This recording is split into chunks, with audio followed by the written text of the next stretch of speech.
We'll jump into today's episode right after this announcement.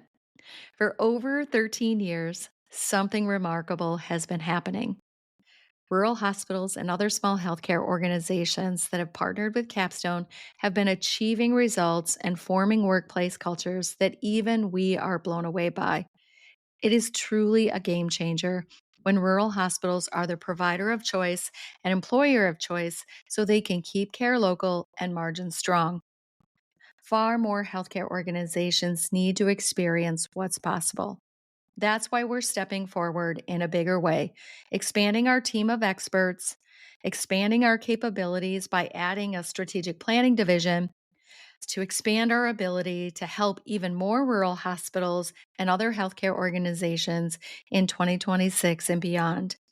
Capstone will continue to be the partner that small healthcare organizations can count on to meet them where they're at and guide them towards a stronger future. You can learn more at capstoneleadership.net.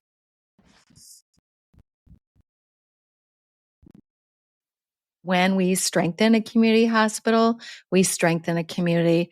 That relationship, that connectedness between our small healthcare organizations and our community, its economies, its relationships, its access to care. We are an important community asset when we are a small healthcare organization in a smaller rural community. And we should capitalize on every advantage in our corner, every advantage of being small, because big isn't better, better is better. And we can be the better choice for our community, for our employees, for our providers.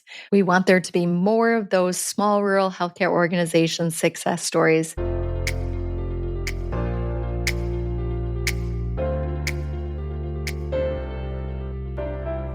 Welcome to Culture Change RX, the podcast for healthcare professionals that are committed to creating a thriving workplace culture, improving the experiences of employees and patients, and ultimately unlocking their organization's next level of potential. I'm Sue Tetzlaff, your host and co-founder of Capstone Leadership Solutions. Join me and my insightful guests each week as we share actionable insights for navigating the crucial people side of the business of healthcare. Subscribe now for a weekly dose of Culture Change RX. Now let's dive into this week's conversation where culture change takes center stage. Hey folks, welcome to another episode of Culture Change RX. It is me, Sue Tetzlaff, the co-founder of Capstone Leadership Solutions and your host of Culture Change RX. It has been almost 2 years since we started this podcast, and our company's been around for over 13 years, but this podcast is kind of new in our company's journey here. And when we were getting ready to embark upon this podcast journey, we were in that development and discovery phase, really looking to see what value can we provide, what will be the focus of our company's podcast. And it came down in the end to 2 top ideas. One was culture change, and that has been the focus. That is where we decided to go, is on culture change and all things about the people side of healthcare. But the close second was small and strong, where we were going to have a podcast all about small and rural healthcare organizations and all the topics that pertain to helping them improve and grow. Of course, our partnerships that we have through our company, the work that we do with healthcare organizations really is primarily with small and rural healthcare organizations, and we work with them in a multifaceted way. So it's really a holistic approach to improving and growing small and rural healthcare organizations. That is the core work that we do. But we decided to narrow down the focus of the podcast to the people side of healthcare, because we do know through our work that the people side of healthcare, the people aspects, the culture aspects, the employee experience, the employee engagement, the leadership, that when we can get that right, we can leverage that for so many great things in our organization in other pillars. So our formula, people plus service plus quality, and then leverage that for growth and finance. You can imagine how important that people side is and getting that right. And so that became the focus of the podcast, and we don't regret that. But what I did want to do here today is give a nod to small and rural healthcare organizations in particular and talk about why small is a strategic advantage, not a disadvantage, and really challenge some outdated assumptions about small healthcare organizations. Now, I might be preaching to the choir, but I just want to give voice to these thoughts that have been running in my head recently about the strategic advantage of being a small healthcare organization. So today in this solo episode, I'm going to focus on a few key aspects and advantages of being a small healthcare organization. Number one, I want to focus on the deeper relationships and the local loyalty. Deeper relationships, in particular inside the organization, to start with, is that we often hear small healthcare organizations be described as family. And, the idea of family can be good or bad, right? Depending on your paradigm of family and whether it's dysfunctional or not. But when healthcare employees and providers and leaders in small healthcare organization bring up family, they almost always bring it up in response to a SWOT analysis. When we're talking about strengths, they mention it as a strength. They don't talk about it as a weakness or a threat. They mention it as a strength. And I see it when they pull together, when there's any sort of crisis in the organization or an individual in their organization is going through personal crisis. We've experienced how people in small healthcare organizations pull together because of those deeper, closer knit bonds that they have in their healthcare organizations across a wider scale, right? So it's not just siloed in a department. It's really an organization-wide cultural experience of this family, of this deep relationship, of this connectedness. And that serves them day to day to operate. And it also helps them get through crisis. And it also helps them to celebrate in big collaborative ways. And then when it comes to those deeper relationships related to local loyalty, it's really that community members in small communities and rural communities where we work, where I live and work, is that community members really do want to support their local healthcare organizations. They just need to trust the experience. If they have to go elsewhere, if they feel compelled to go elsewhere for things that their local hospital could provide, it does give them a little bit of angst, right? They don't like feeling that disloyalty. They don't like feeling like they can't get that close to home. They don't like feeling that way. They don't like having to go elsewhere. They want to support local. They want the convenience of local. We just have to give them a compelling reason to say yes to us always. Members in small communities want to feel proud of their local healthcare system and feel loyal to it and make it their first choice. And it's up to us as healthcare organizations to position ourselves as their first choice healthcare organization. They want it, and we need to deliver on that. So our communities are ripe for that loyalty. Our employees are ripe for that engagement and loyalty. And we have to create the conditions for that as the leaders in small and rural healthcare organizations.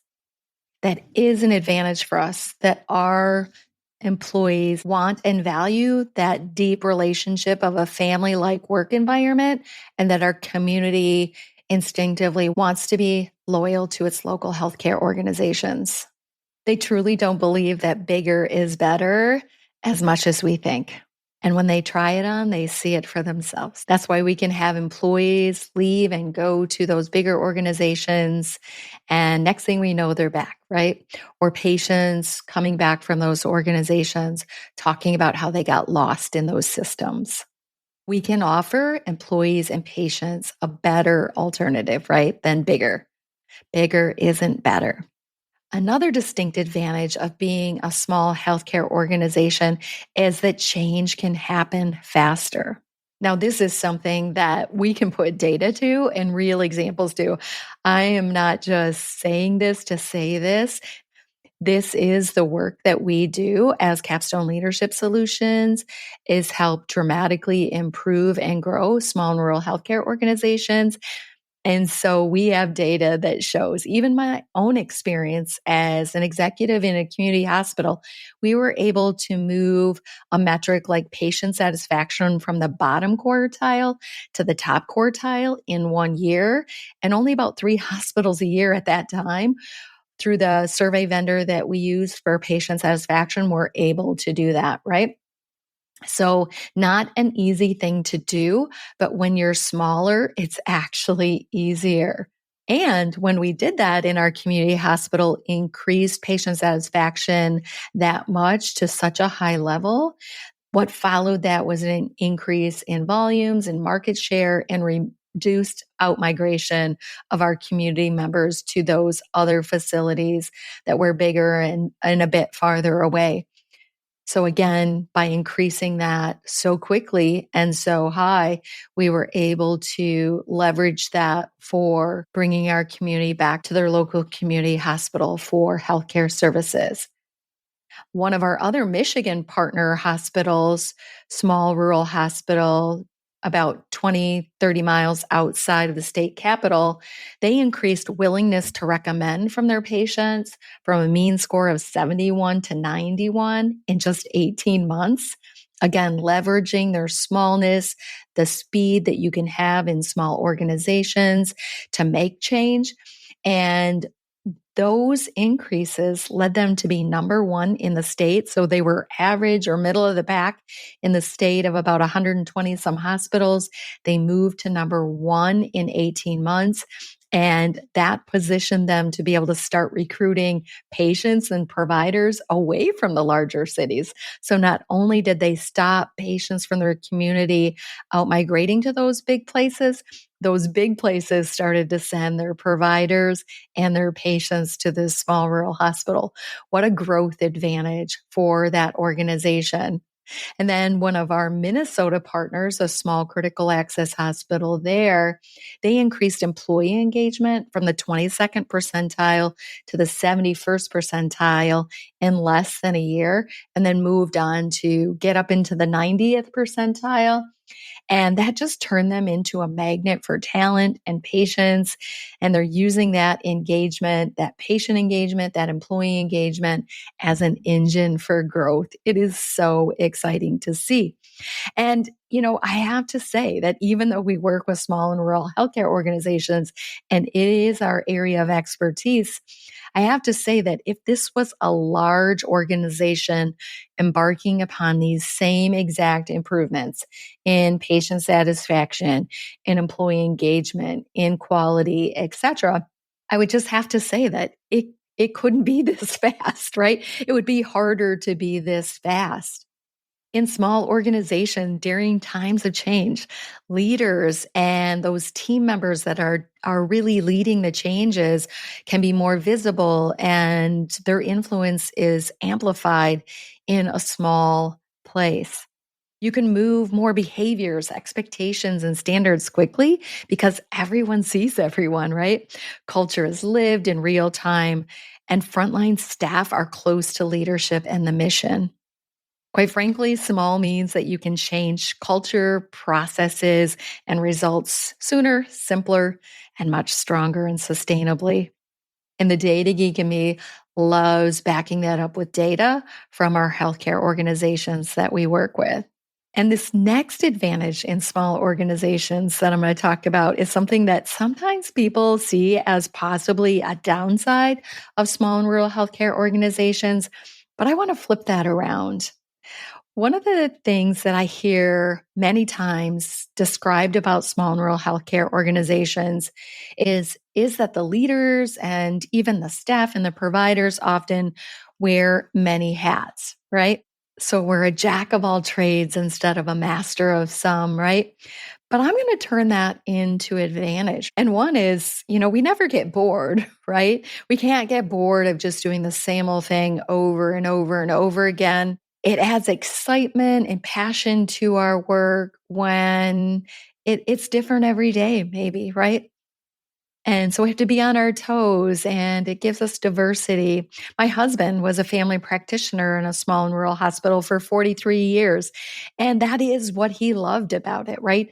That he could be delivering a baby one day and tending to an elderly patient in ICU the next. He loved that. And it gave him a lot of vibrancy for his day-to-day work. But I would also say that the big advantage of that is instead of being siloed, our people in small and rural healthcare organizations gain a whole organization viewpoint, and that this can lead to faster problem solving, cross-functional thinking, and even more aligned and holistic improvements. So, what can be seen as a burden, wearing many hats or being pulled in many directions, could actually be one of the strongest assets of a small and rural healthcare organization. Our viewpoints are broadened, our relationships are broadened, and our day to day doesn't get mundane. It stays exciting and vibrant, and sometimes even a little unexpected. I want to expand a little bit more on something I mentioned earlier about organizations that are small being able to change more quickly. I would really coin this as an agility advantage, this ability to change quickly. And some of you may have heard the analogy, it's easier to turn a small boat around than a large one. I actually saw this just recently. I was on a cruise and we came into a port and we have this big cruise ship. And to dock it at the port, they actually had to turn the whole ship around to be able to dock it and then back into the port. And that was a really slow process. And while we were navigating that slow process, and I was watching off the balcony, watching that happen, I also saw small boats in the harbor that, were just buzzing around and turning direction on a dime practically. And so it reminded me of that analogy that it's easier to turn around a small boat than a large one. So applying that analogy to small healthcare organizations, we can course correct quickly, we can recover faster, we can adopt new systems sooner, and we could stabilize culture more rapidly. But the opposite of that could be true as well, right? There might be a little warning with this as well, is that if we could turn around quickly to go in a new direction, it needs to be the right direction, right? We could turn around and go into the wrong direction and be sped off in that wrong direction and actually accelerate decline instead of improvement or growth. So with the wrong strategy or the wrong direction or the wrong execution, the speed of agility could be actually at a detriment that we could decline at a higher rate or speed. It could accelerate more quickly. So we want to use that to our advantage, correct? Our agility needs to be used to our advantage to, again, course correct quickly, recover faster, adopt new standards and systems sooner, and to stabilize and maximize our culture more rapidly. My background includes being a registered nurse. And one of the things I remember we used to say about pediatric patients is their decline can come quickly, but their rapid resilience is in their corner because they also can respond to treatment more quickly and to interventions more quickly when the right care plan, when the right interventions are applied. So the message here is that small hospitals, small healthcare organizations can fall fast or pivot into the wrong direction and quickly decline, but they can also right themselves or rise fast with the right focus, the right plan, the right direction. So as I mentioned, I might be a little biased since my career has been spent on improving and growing small rural healthcare organizations, living, working, and leading in small communities. But that has just strengthened my belief that small is a superpower. Things can happen faster. We're more relational. We're more agile. We're more resilient. And really, we need to challenge ourselves. Are we really under leveraging or appropriately leveraging our size advantage? And can we leverage this size advantage to improve and grow sooner, simpler, stronger, right? And I want to close with a belief that I hold dearly is that when we strengthen a community hospital, we strengthen a community. That relationship, that connectedness between our small healthcare organizations and our community, its economies, its relationships, its access to care. We are an important community asset when we are a small healthcare organization in a smaller rural community. And we should capitalize on every advantage in our corner, every advantage of being small, because big isn't better, better is better. And we can be the better choice for our community, for our employees, for our providers.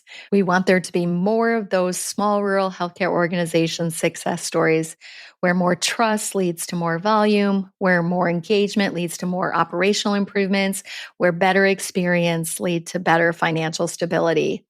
Again, big isn't better, better is better. Let's be the better choice. Small is grand.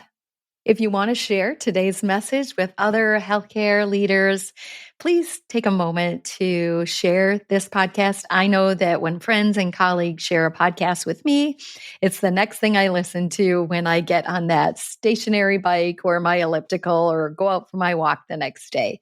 So I'd encourage you to take a moment if there's a colleague or someone in your network that you'd like to share this message with, that you take a moment to do that and tune in next week, each Wednesday, for another episode on Culture Change RX. Bye now. Thanks for tuning in to Culture Change RX. If you found value in today's episode and you are a believer in fostering change in healthcare, join us in making a difference. Follow, rate, and review our podcast on your favorite platform. Share it with colleagues and your network.